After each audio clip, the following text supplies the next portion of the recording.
We're joined by Zuma African Transformation Movement spokesperson Zama Ntshona. Very good afternoon to you, Zama. Thank you for your time with us here on the SABC.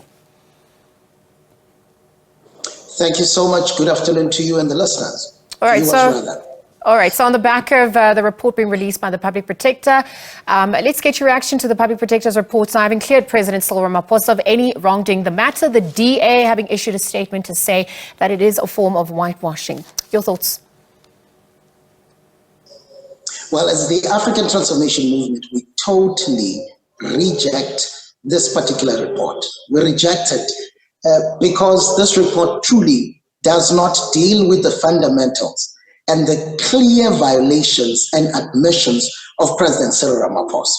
How is it that the Public Protector, the acting Public Protector, missed a clear confession by the President when he was closing the Limpopo conference, where he goes as far as saying some of the seated individuals are his clients, which is a clear violation of Section 96, subsection 2B, where members of the cabinet, the President included, and deputy ministers are not to be undertaking paid work.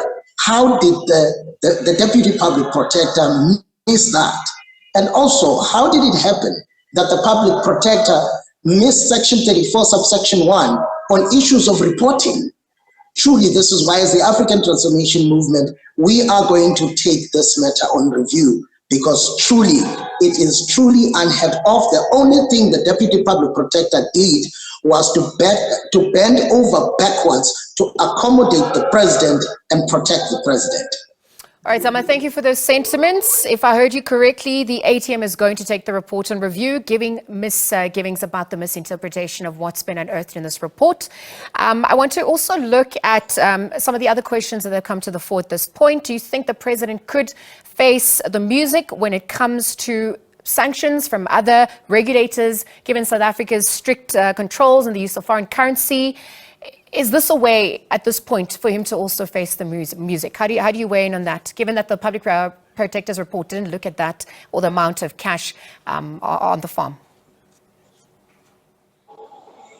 Well, when you look at the laws of this country, especially on foreign exchange and issues around foreign currency, it serves the President right to face the music as far as that is concerned.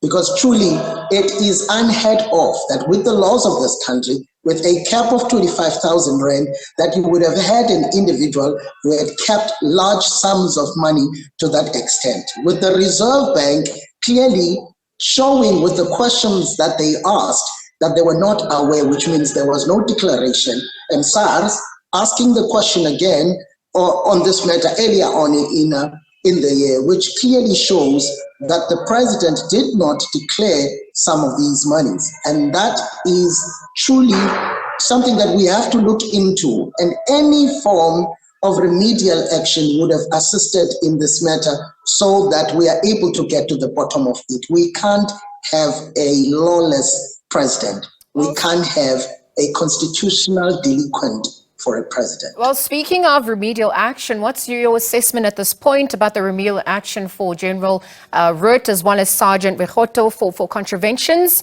Your thoughts within the next 60 days? Well, we think as the African Transformation Movement, as long as the finger points at everybody except the president, that is not going to be enough. They are just going to be the four guys, these ones, but the actual culprit, the instigator, the individual who perpetuated and actually encouraged that we find ourselves in this particular predicament remains the president. So whatever other remedial actions that are directed to other individuals who are not the president are just remedial actions to try and redirect society away from it. Not until the Public Protector is able to speak to the nitty-gritties around the issue of the president and his violations. It is only then that as the African Transformation Movement, we will believe that this issue is taken seriously. So obviously, Zama, at this point, we're trying to make sense of the report that had been issued a little earlier on, and we're getting reactions. I wonder how you'd weigh in on the contradictions at this point, given the report by the independent panel, the Section 89 report, which found that the president, in fact, may have something to answer to. Your thoughts? Sorry, I'm not able to hear. Zama, I was trying to also get your thoughts on the contradictions at this point, given what was unearthed on the Section 89 report, which found that the president may have something to answer to, in contrast to obviously what was unearthed by the public protector today.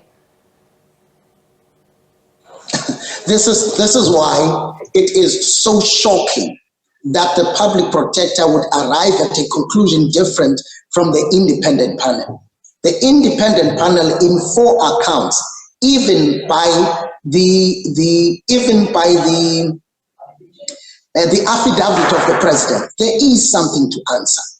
So it is truly shocking how one institution, with high level of experts, people who have protected the society from invasion, protected the law and the legalities around on legal matters in this country, had come up to a conclusion that on 4 accounts the president has a case to answer, and you have a Chapter 9 institution which is supposed to do the very same thing and arrive at a totally different conclusion, not even a case to answer.